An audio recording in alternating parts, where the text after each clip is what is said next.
అభి, స్వర చాలా సంతోషంగా వాళ్ళు ఫస్ట్ నైట్ గదిలో మాట్లాడుకుంటూ ఉంటారు. ఇంతలో కమిషనర్ ఫోన్ చేసి, అభి ఇట్లా బర్త్డే పార్టీలో పిల్లలు మత్తు పానీయాలు తీసుకున్నట్టు ఇన్ఫర్మేషన్ వచ్చింది. అందులో ఎక్స్ మినిస్టర్ కొడుకు ఆర్య కూడా ఉన్నాడని తొందరగా అది క్లోజ్ చెయ్యి, అది సాల్వ్ చెయ్యి అని చెప్పేసి కమిషనరు అభికి ఫోన్ చేశారు. సార్, మీరు పొరపాటు పడుతున్నారు. ఆర్య అలాంటి వాడు కాదు. ఆర్య గురించి నాకు బాగా తెలుసు సార్ అని చెప్పేసి అభి అంటాడు. లేదు అభి, నాకు పక్కా ఇన్ఫర్మేషన్తో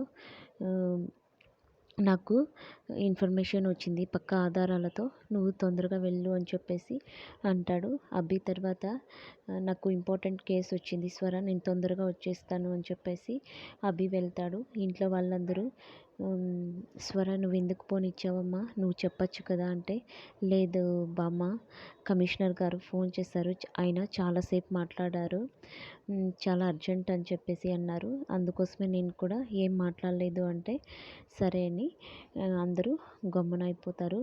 అభి అక్కడికి వెళ్ళేసరికి పిల్లలందరినీ జీప్ ఎక్కిస్తూ ఉంటారు. తర్వాత ఆర్య వచ్చేసి దాక్కొని ఉంటాడు. అంటే ఆర్య భయపడి ఉంటాడు, పోలీసులకు చెప్తే చెడ్డ పేరు వస్తుంది, అక్క వాళ్ళ నాన్న బాధపడతారు అని చెప్పేసి. ఆర్య అయితే అభిని చూసి అక్కడి నుంచి పారిపోతాడు.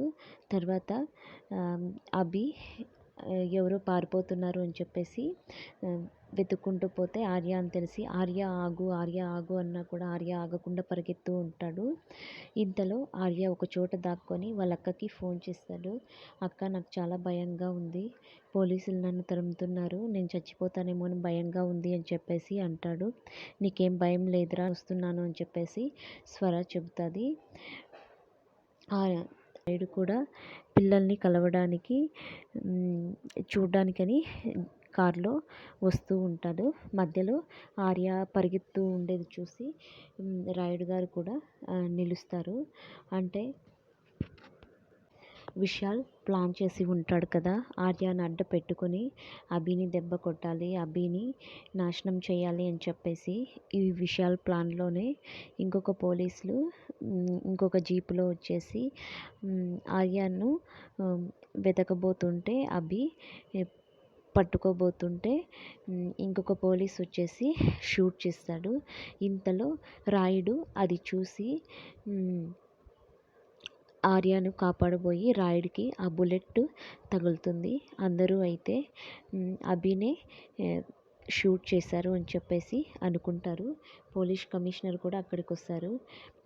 అభి సార్, మీరెందుకు ఇలా చేశారు అని చెప్పేసి స్వర కూడా అడుగుతుంది.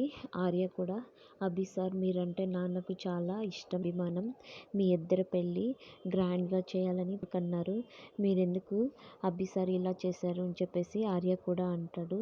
అప్పుడు ఆర్య, సార్, నేను నిజంగానే షూట్ చేయలేదు అని చెప్పేసి అంటారు. లేదు సార్, మీరే షూట్ చేశారు కదా, మీరే కదా ఆర్యను తరుముకుంటూ వచ్చింది అని చెప్పేసి ఇంకొక పోలీస్ అయితే అంటాడు. ఇంతలో కమిషనర్, సరే అభి, నువ్వు షూట్ చేయకపోతే నీ గన్లో బుల్లెట్స్ అలాగే ఉండాలి కదా, ఒకసారి ఎస్ఐకి ఇవ్వు, చెక్ చేశారు అంటే, చెక్ చేసినప్పుడు అభి గన్లోని ఒక బుల్లెట్ దాచిపెట్టేసి, సార్ 5 బుల్లెట్లే ఉన్నాయి అని చెప్పేసి అంటారు. అందరూ అయితే అభినే రాయుడిని షూట్ చేశారని అనుకుంటారు. స్వర అయితే చాలా బాధలో ఉంటుంది. అభి, నేను షూట్ చేయకుండా రాయుడు గారిని ఎవరు షూట్ చేశారు అని చెప్పేసి షాక్లో, అయోమయంలో ఆలోచిస్తూ ఉంటాడు.